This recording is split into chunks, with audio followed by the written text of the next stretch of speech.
Hello. So as you can probably tell, I got glasses, and I also the 11th of December actually. In this video I've been wanting to film this past month, but I just put it off, and this is basically my recap video, my favorites video. I don't know how I'm gonna title it. You'll probably see it, but this is like a recap, favorites, things that helped me cope with my depression. I always thought doing things for leisure wasn't going to help me raise any money or just earn anything, so I always put off doing things for the pleasure of it, or just watch shows or watch movies or read books, because I didn't think that would be very profitable.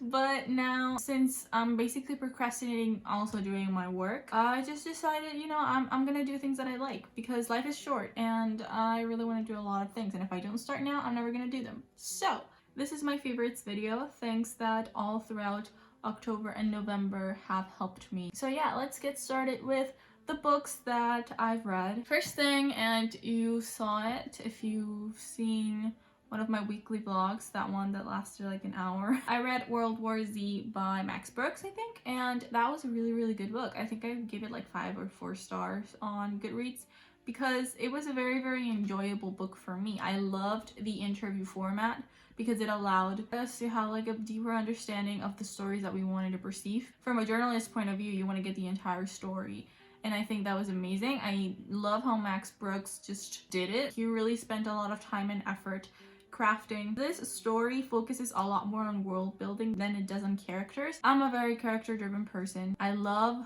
when characters make me feel something, and I think that the world building was the single aspect that must have influenced this work. The way that the world functioned around these characters was the way that they were crafted, practically, and that was very smart move. I really enjoyed the writing too. It being an interview format helped bring out several aspects of, for example, something that I really liked of the next book I'm going to talk about is the way that language helped me with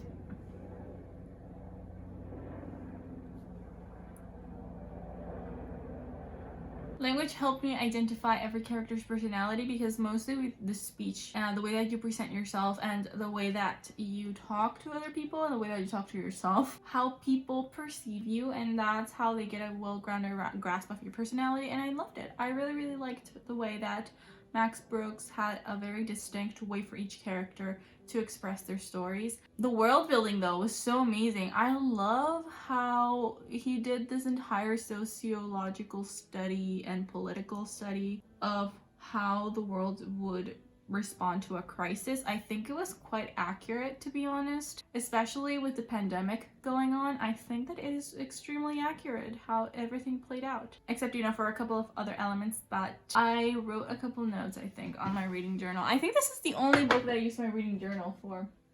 It's over there in the piles. I'm not gonna get it.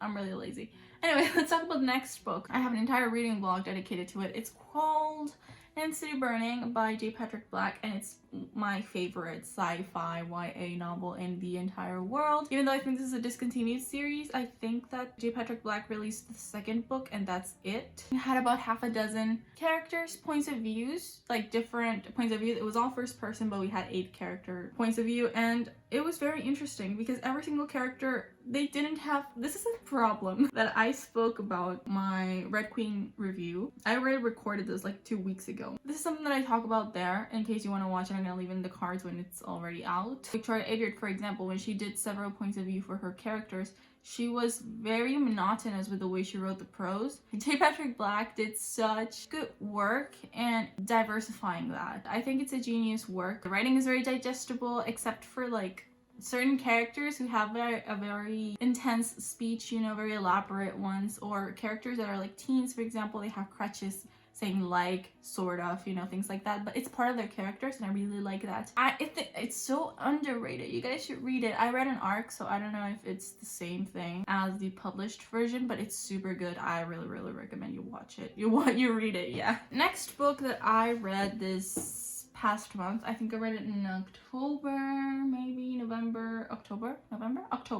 I read The Shining by Stephen King, and I liked The Shining. I liked it. I read it in Spanish because I thrifted the book, but the translation was so bad. I talked to this guy about translations and how I read The Shining, and I liked it, but I just didn't like the translation. It was like so tedious and stuff. He said, yeah, it's true, because most Spanish translations that we get them from Spain, instead of a lot of Latin American publishing houses get the translations from Spain, because it's the same language essentially. No, it kind of pulled me out of the reading experience. I think I would have loved Stephen King a lot more if I had read it in English. I think I'm gonna use thrift books a lot more often to buy books, because I don't want to buy them from Amazon anymore. I feel like I'm spending a lot more money on Amazon books, and thrift books is much more accessible, so I'm gonna get them through there now. There's a little plug so that I can remind myself to do it. But yeah, The Shining was really good. I think it was a very spooky experience. I think it did what it had to, which was scare me and give me it gave me so much anxiety, mostly because I drank a lot of coffee when reading it. But I liked the pacing. I loved the lore of the hotel. I am one of those people who are in love with some world building and love just looking at the lore of a story, and I'm one of those people who, after watching a movie, they look at the wiki page for it, like I don't know, a fandom wiki. And I am really eager to get into it in English now, and also read Doctor Sleep, because I know that's the sequel to it. I gave it 3 stars though. Afterwards, I read Batman the Killing Joke, the deluxe edition, because that was the first comic that I got. It was really good. I loved it. I love the coloring style. I loved the art. The way that the deluxe version practically adapted it from the original comic book series, from the original comic book coloring, and they try to add a lot more of a mature coloring and style to it, but they also didn't take out a lot of the original coloring, so it didn't feel like a brand new thing, and it felt like a throwback more so. I loved seeing some protagonism in the Joker. He's one of my favorite all-time villains. He's my favorite cinematic villain, I think. The Joker is one of my favorite performances of Heath Ledger. There's not much to say about The Killing Joke because it's a comic book, and I'm more of a writing analyst. Yeah, I'm more of a writing analyst. But the story was really good. It was really dynamic. I loved the protagonism of the Joker. I loved his relationship with the Batman. I don't know, it was just a great comic. It's gonna be a comfort read for me, definitely. I really recommend it. It's good for longtime fans of the comics as well. I personally don't really read comics. They're a little expensive for me, but I would love to collect more comics in the future. Next up, Dear First Love by Zoe Valdez. Okay, this is a book. I gave it 5 stars. It's very underrated and people don't usually like it. It's a magical realism Latin American book by Zoe Valdez, who is a Cuban writer who now resides in Paris, and she's married to a filmmaker. She has a lot of books in her repertoire, most of which I would love to read. This book was really good. At first I didn't really know what it was about. It was great in incorporating Cuban folklore. Most of it I couldn't really understand because it's more like slang from Cuba. I had to kind of look it up sometimes, but it felt amazing. I loved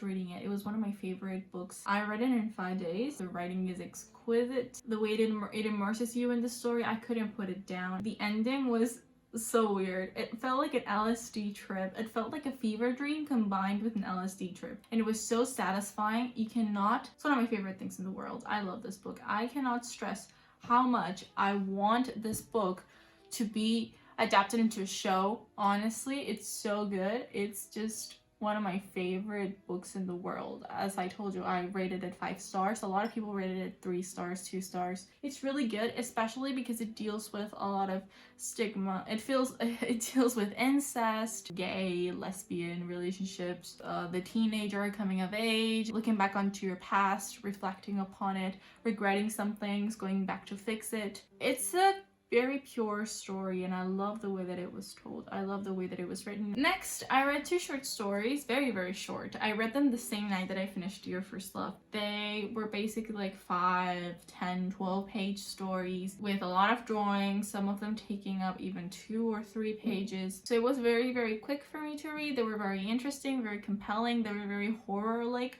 One of it is called Death Has Permission. That's a very rough translation. I don't know if the book is actually translated. They were both by Latin American authors and both by Latin American illustrators. Next book that I read was The Portrait of Dorian Gray. I read this along with the audiobook. I got very, very distracted because that was around the time that I realized that I needed glasses. I had to force my sight to look at the words and stuff. I didn't know what the story was going to be about. I thought that it was going to be a very, very classic story about, I don't know, philosophy and shit like that. But then as the story went on, as the story started picking up pace, I expected the ending right at the very end. I expected it to happen, but it was written in such a way that it just caught me in its clutches, and I loved The Portrait of Dorian Gray. One of my favorite reads in the entire world. It was one of my favorite reads, and I loved the way that it made me feel. I loved the way that I was so expectant. I read it in a flash. I read it in like 3 days. In my last vlog, I expressed how I read 20 pages, 20 pages, 20 pages every day, and then when the story actually started picking up pace, I read like 100 pages in a day or 120 pages in a day. I loved it, honestly. It is a masterpiece. I love the way that it was written, even though a lot of the words I didn't understand, but I could look them up. There was this chapter though where it's just a descriptive chapter. I love that it was a placeholder, but I was just so invested in the story at this point. I didn't care.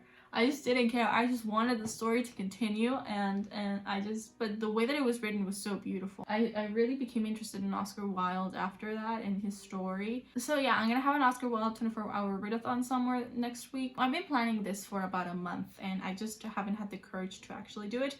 But now, since I don't have any exams this month anymore, I'm going to do that. Because I have the entire anthology of his works, and I want to see how many I can read in a day. I read this last book in a few days. It's called Bones of a Salamander or something like that. I don't know, but it's a Latin American book. It's a middle school book. There were just like a limited number of copies that were printed because it was part of a program of the Secretary of State or something to like further enhance the reading ability of the students and blah blah blah. But I saw it secondhand and I decided to purchase it. It's a fictional story, 100% fictional story based on true events, based on the conquista by the Spaniards onto the Aztecs. It's a story about a little boy who is raised in the Aztec people. He is one of the higher privileged families. He's one of the sons who are going to go to war. This is all told from his perspective when the Spaniards come, when people die, when they have to move around, and finally when the Spaniards just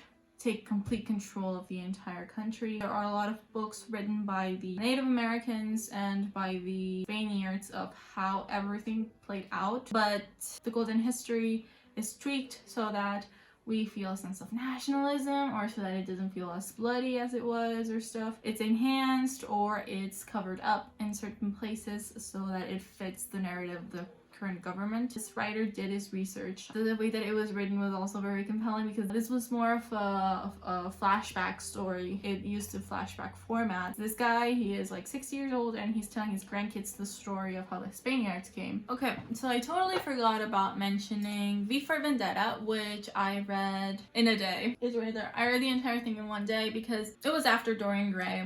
I had my sight checked basically, and my mom said that I probably didn't need the glasses, that I was just being fussy. I did see a lot better with my glasses on, so I was just trying to prove a point that I really needed the glasses by reading the entire thing in a day and seeing if I actually needed them or if I was just really tired. So after like a day or two of not doing really anything with my eyes except for doing the day-to-day seeing that I usually do with my ableist ass, I decided to read the entire thing. And then the next day I got my eyesight checked again, but this time for an actual prescription to get my glasses, which are these. It was super good. I personally loved it with my entire heart. It was very entertaining. It was a lot better than I expected. One of my favorite movies of all time is V for Vendetta, and I think it was a lot better than I expected it to be. Definitely the comic book is a lot better than the movie, but the movie got so good material from its source. Also, I did read the Satanic Bible in October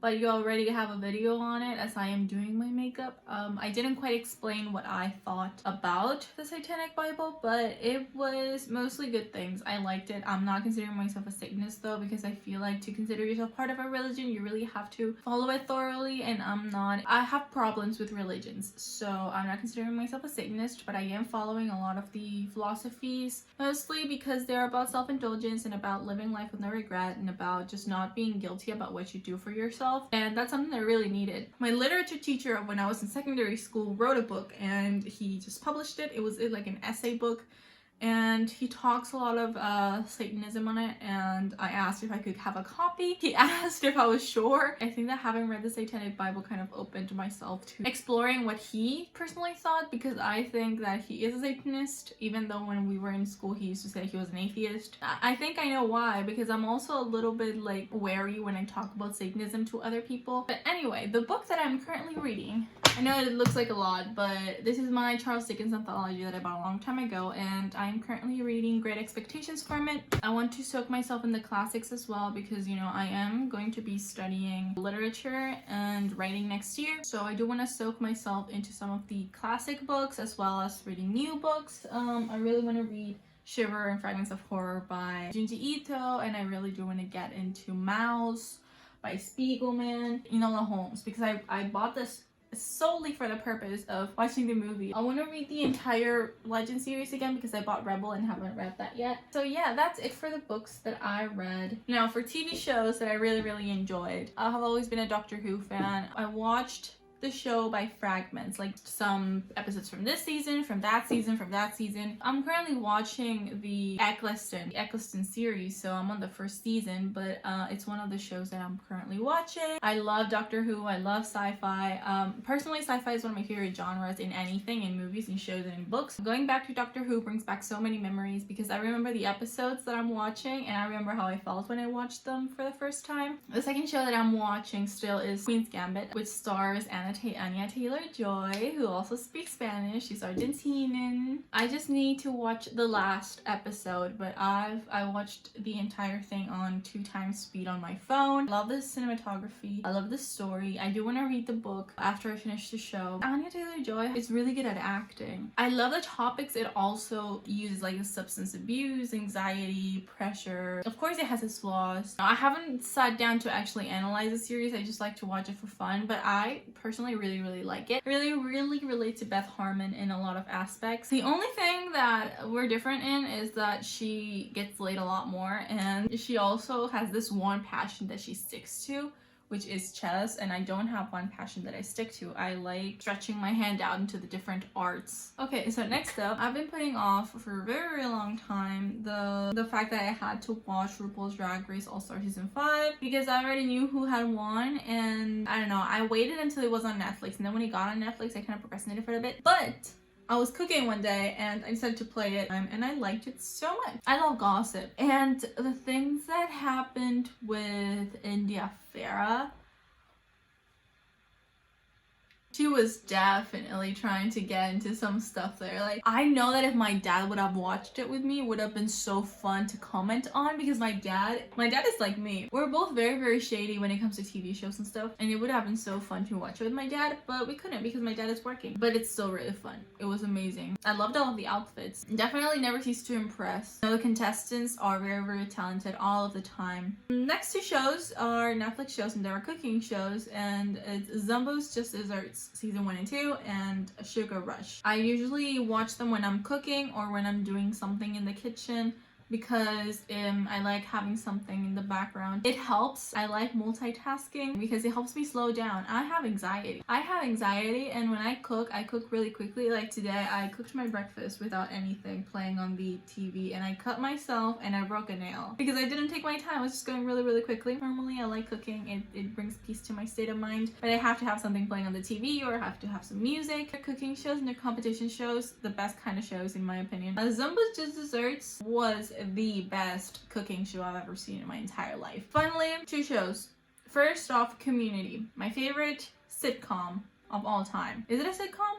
I don't know. It was created by Dan Harmon. It ran for 6 6 seasons. 6 seasons in a movie. We're still waiting on that movie. I'm on my second or third rewatch of this show, and that's why I put Community in here, because I'm still rewatching it, and it has so many iconic lines. I love this show. I'm very, very scared of going through season 4. That's why I've been kind of putting off. I finished season 3 and I'm kind of putting off doing season 4, watching it again, because it is a gas leak here. When Dan Harmon was fired, the second rewatch that I'm having, I'm laughing a lot more at the jokes because I don't have to process the language anymore. It's a lot harder from a non-native English speaker point of view to watch a show or a movie in its original language, because you have to process the language first and then the jokes land. But now it's a lot better, definitely a lot better. And finally, I've been trying to get into Power Rangers a lot more. I watched Power Rangers RPM when I was still in school, so at the beginning of this year, and I decided to get into the Super Sentai series. They are the original Power Rangers. They are the Power Rangers that are shot in Japan. All of the Power Rangers American series grab footage from the Sentai series, and a lot more other times. They also borrow the props so they could do the scenes with their actors as well. But mostly, you know, the fighting scenes and the villains and most of the scenes are taken out from the Super Sentai footage. I'm watching Engine Sentai Gonja, which are the RPM originals, and I'm really liking it. It's very, very funny. It's very, very comedic. I was comparing them at the beginning a lot, and that didn't allow me to actually like laugh at the Super Sentai series. Afterwards, I realized that this was gonna have a more comedic approach rather than Power Rangers, which had a more serious tone. I'm getting a lot more into Japanese things and a little bit of anime. I've been watching Black Butler too. I really want to get into manga. That's why I'm kind of putting off watching anime, because I want to read the manga. It's a problem. It's a problem because I like to read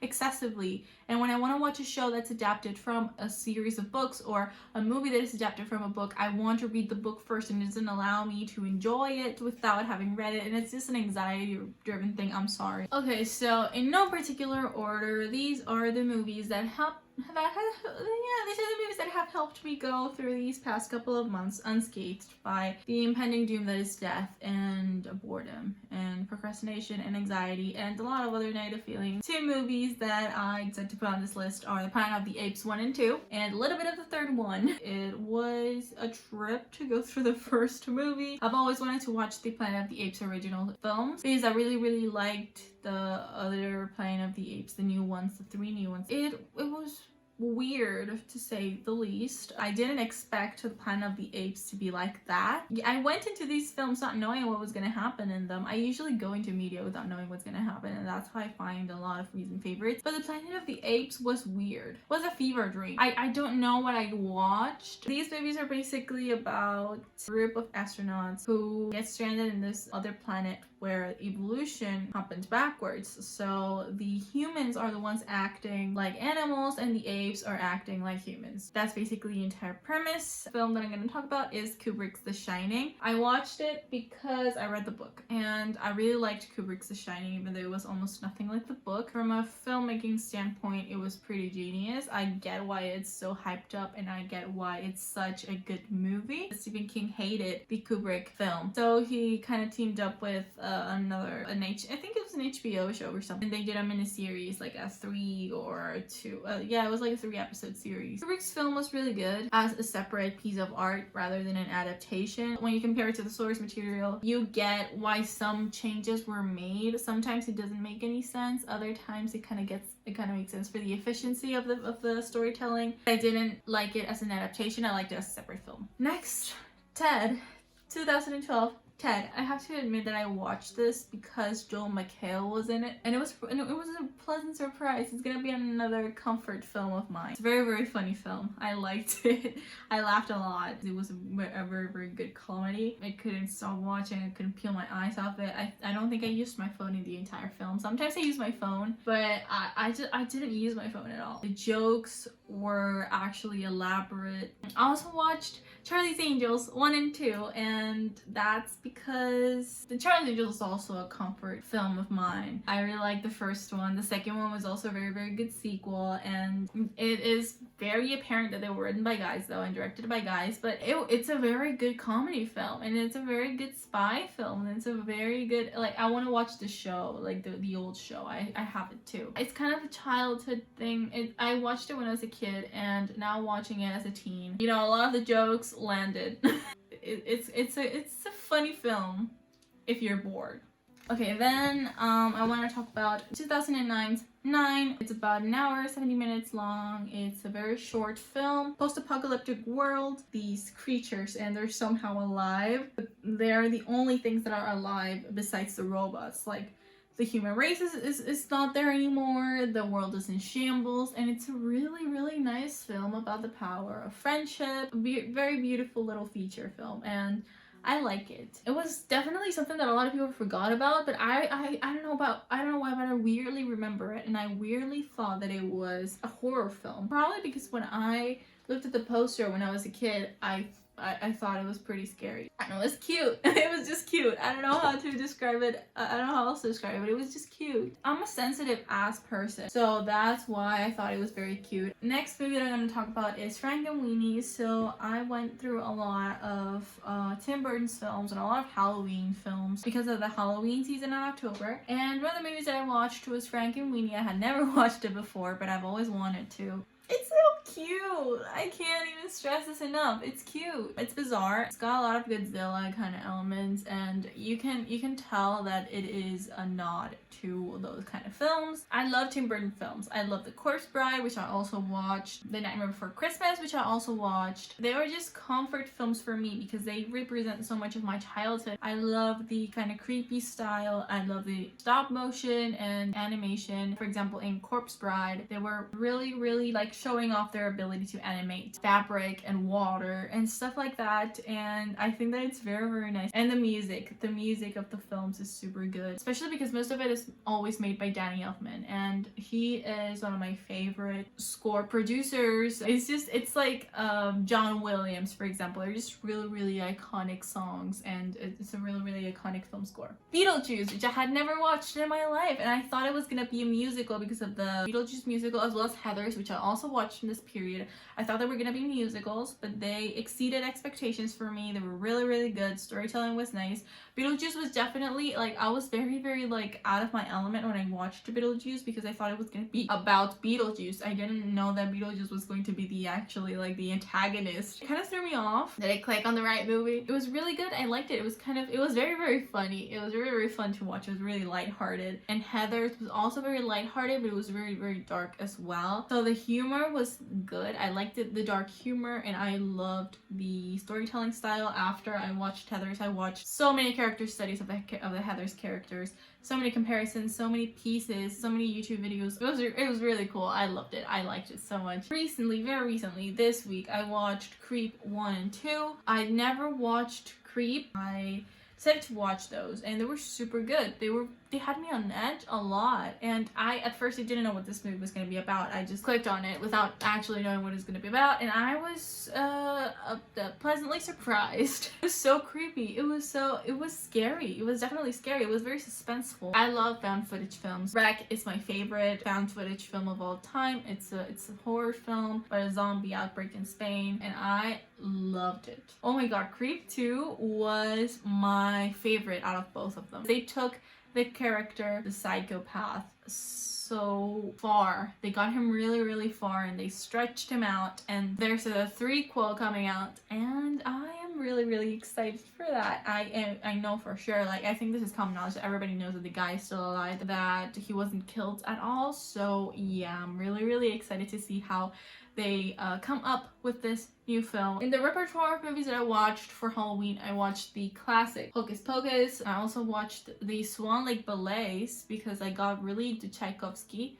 I remembered the song of one of the Swan Lake songs because I grew up watching the Barbie movies. One of my favorites was Barbie and the Swan Lake. So the song just kind of played in my head, and I decided that I wanted to watch the Swan Lake. And then I found out there were like a million different variations of the ending, so I tried watching as many of them as possible until the ride and the thrill of the ballet rode off, and I moved on to something else. I love the choreography. It was definitely one of my favorite aspects. The choreography, the music, the expression of the artists, the dancers. So much work got put into that, and I am very, very happy that I watched them. And finally, I watched the Men in Black trilogy again because it is just, I always watched it in Spanish. I never got to watch it in English, and it was very much better, much better. And I love the Michael Jackson cameo. My comfort movie of all time, The Interview. That movie that was banned in so many countries. I loved it. It was so daring. The humor was very out there, very outlandish. James Franco in the role went crazy for that. It was very funny to watch. It was like a train wreck. You can't look away from a train wreck, but it was a planned train wreck. Like, the movie doesn't take itself very seriously, and it goes out of its way to do like very outlandish humor.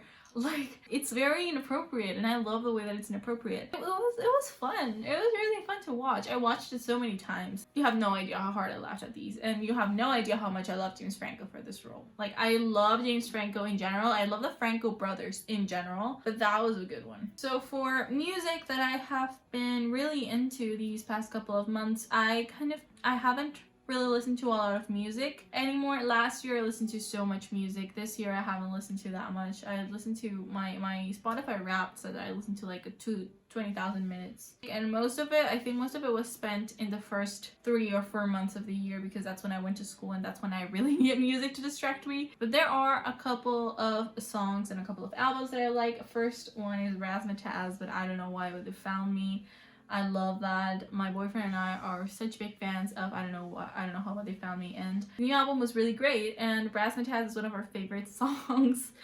Also Mamamoo, Aya, and Dinga. I really love dancing to those songs. I love listening to them. Crazy Over You by Blackpink. The entire album by Blackpink was really good, but Crazy Over You was one of those songs that I just can't stop thinking about, and I can't stop dancing to, and I can't stop singing. I Can't Stop Me by Twice is one of the songs that I just couldn't.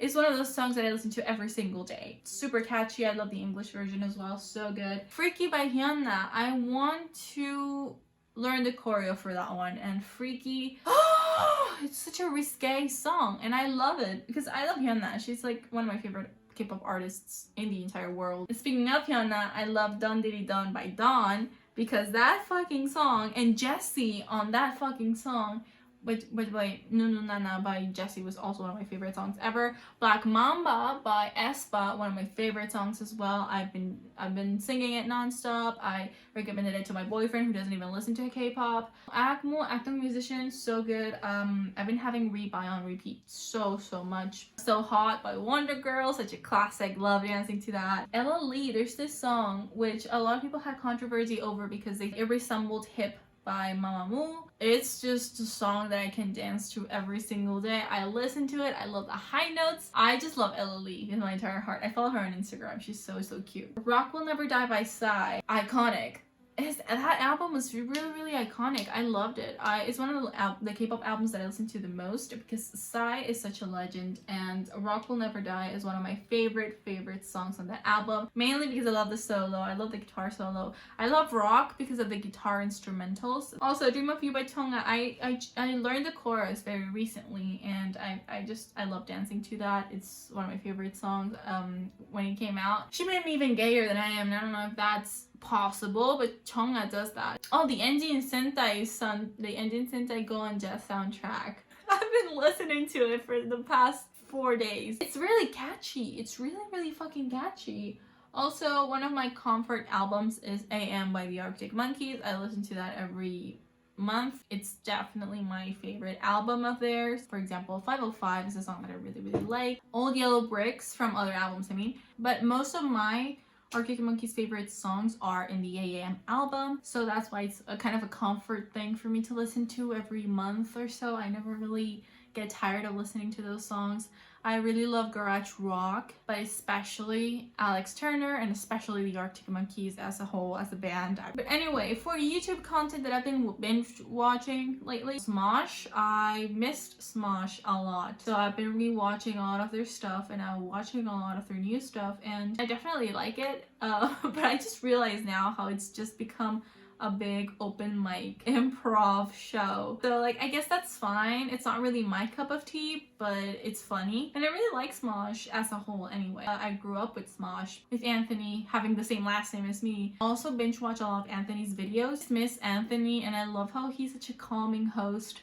Such a calming presence to be around and to watch anyways. I've been watching the theorist shows by Mad Pat, game theory and film theory and food theory, but this is what Mad Pat usually does in the show. I don't usually look at the science of. However, I do like the science of when it's Minecraft videos and stuff like that. Mostly with the science of, they're games that I haven't usually heard of, and that's why I don't watch them. But with game theory, they're mostly video games that I have played, or that I have watched other people play, or that I have grown up with. I've just been watching his shit like crazy this past couple of months. What I do now is I wait a certain amount of time for like his show to release a lot more content, and I binge watch the new content and I binge watch the old content as well, so it's like a little marathon. I've also been binge watching ERB. I've been following ERB since their second season, so a long time ago. So right now what I've been doing is, again, I've been waiting for the season to be over. So I've waited 2 years for the 6th season to be over so that I could binge watch the entirety of the show again. I also binge watch a lot of their bonus content, so they're behind the scenes. I would have loved to become a Patreon, but I don't have any money to join any other people's Patreons. ERB is definitely one of the series that I watched growing up, and now that I'm a teen and rewatching all those things, the jokes land a lot better than they used to. My opinions on who's won each rap battle have obviously changed. I think it's such a show for the ages. Like, you never get tired of it. You could watch it any time of the year and you'll still feel a way about this show. I've also been watching Alex Mayers. He does animation, he does commentary on movies and shows, and he sometimes talks about other topics relating them to movies and shows. I just love his sarcastic style. I definitely love his humor, and I love how he's very transparent. He has covered so many shows and movies that you'll definitely be able to find something that you have already watched. But you know, that's something I have to take with humor, because a lot of people don't like Alex because of his jokes. He has a very special sense of humor that I can relate to, definitely, even though I'm barely 17, he's like 30 something. The final channel that I've been binge watching is Emmy. Of course, she's one of my favorite book channels because she's super soothing. Her book vlogs are so great. The way that she talks about books, her classics. I can't even stress how much I love her. But anyway, so yeah, I hope that next year is a year that comes in with a lot more content that I can watch. Yeah, anyways, I really hope you like this video. Like it, subscribe, share it, ring the bell. I don't know, if you'd like to see more videos like this, maybe quarterly, maybe semesterly, maybe monthly, you could just tell me about it. I know that not everybody, I know a lot of people just don't listen to what other people recommend a lot, but did you listen to that?